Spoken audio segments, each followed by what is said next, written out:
Hi, and welcome to Reid Reads.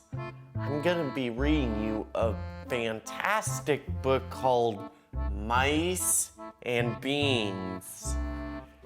Hope you'll enjoy it. Rosa Maria lived in a tiny house with a tiny yard, but she had a big heart, a big family, and more than anything, she loved to cook big meals for them. In 1 week, her youngest grandchild, little Catalina, would be 7 years old, and the whole family would squeeze into her caseta for the party. Rosa Maria didn't mind because she believed what her mother had always said: when there's room in the heart, there's room in the house, except for a mouse. Sunday, Rosa Maria planned the menu: enchiladas, rice and beans. No dinner was complete without rice and beans, birthday cake, lemonade, and a piñata filled with candy. She ordered the birthday presents, something little Catalina had wanted for a long time. Satisfied with the plans, she wiped down the table so she wouldn't get mice and took out a mouse trap just in case. She was sure she had set one the night before, but now she couldn't find it. Maybe she'd forgotten. When it was set and ready to snap, she turned off the light and went to bed. Monday, Rosa Maria did the laundry. She washed and ironed her largest tablecloth and the 24 napkins that matched, but when she finished, she only counted 23. No importa, she said. It doesn't matter. So what if someone has a napkin that doesn't match? The important thing is that we're all together. After dinner, she swept the floor and checked the mouse trap, but it was missing. Didn't I set one last night? She wondered. She hurried to the cupboard to fetch another, and when it was set and ready to snap, she turned off the light and went to bed. Tuesday, Rosa Maria walked to the market. She filled her big bolsa with tortillas, cheese, red sauce, white rice, pinto beans, and a bag of candy. She bought a piñata on her way home. She stopped at the pasteleria to order the cake. After dinner, she washed the dishes and checked the mouse trap, but it had vanished. Koi boya, soy, silly me, I must have forgotten again. She hurried to the cupboard to fetch another, and when it was set and ready to snap, she turned off the light and went to bed.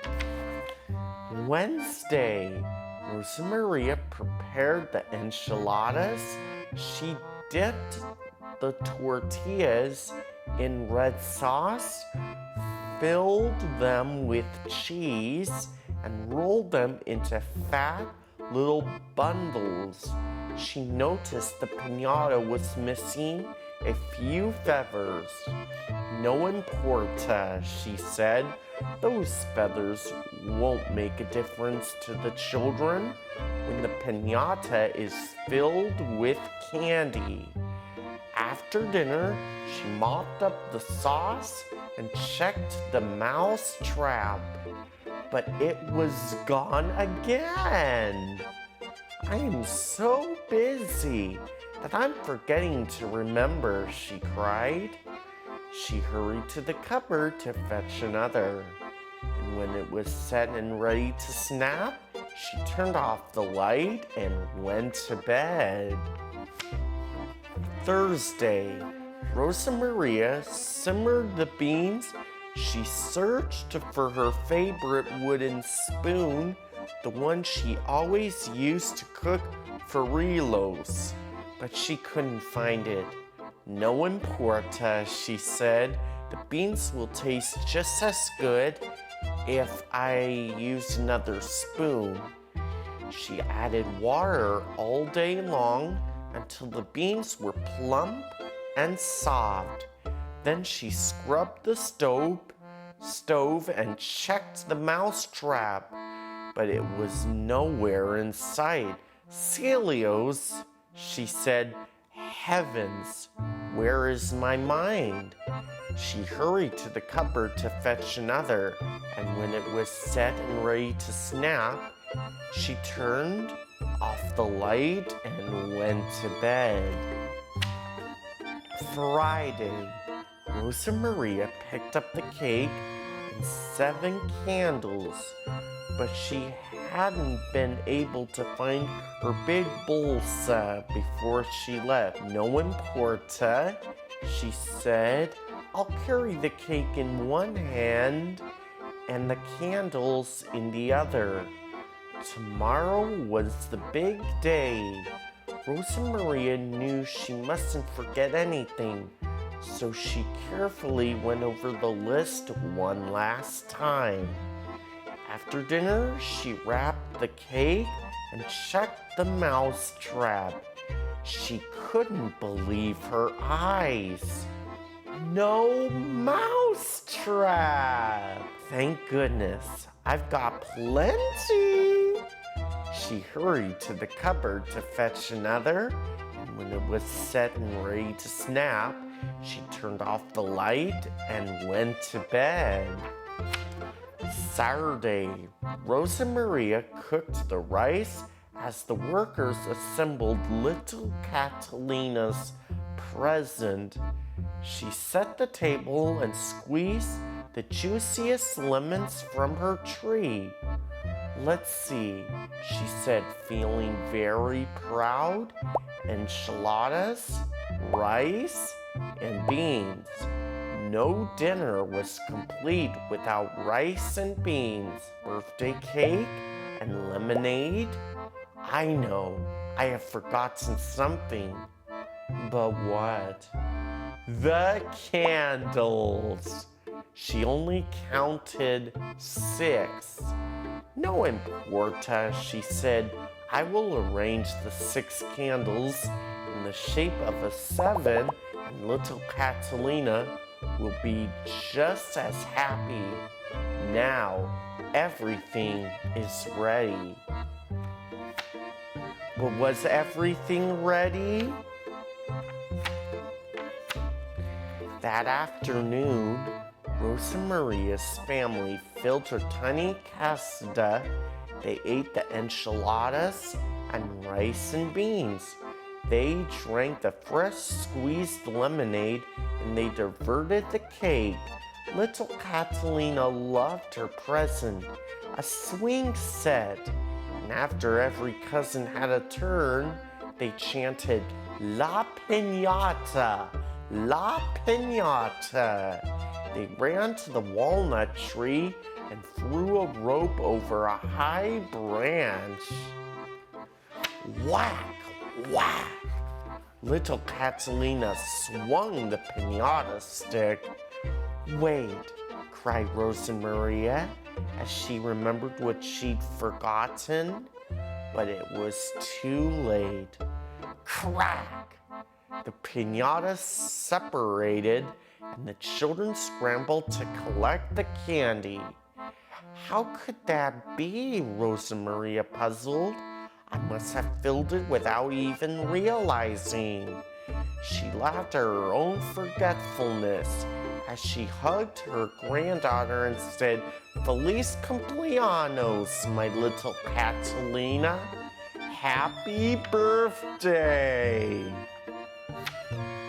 After everyone had gone, Rosa Maria tidied her kitchen and thought contentedly about the fiesta. She pictured the happy look on little Catalina's face when the candy spilled from the piñata. But Rosa Maria still couldn't remember when she had filled it. No importa, she said. It was a wonderful day. But as Rosa Maria swept out the cupboard, she discovered the telltale signs of mice. "Raccoons!" she cried. "Where are my mouse traps? I will set them all." She inched to the floor, and when she did, something caught her eye. She looked closer. "Maybe I didn't fill the piñata," she thought. "Was it possible?" she asked, shaking her head. "Could I have had help?" Rosa Maria looked at the leftovers. Too much for one person. And what was it her mother had always said? When there's room in the heart, there's room in the house, even for a mouse. "Felita, imagine that," she said. "I remembered the words wrong all these years. Besides, how many could there be? 2? 4? No importa," she said. "Doesn't matter. If a few helpful mice live here, too." Then she turned off the light and went to bed. And never set another mouse trap again. And that's the end of the story. Bye.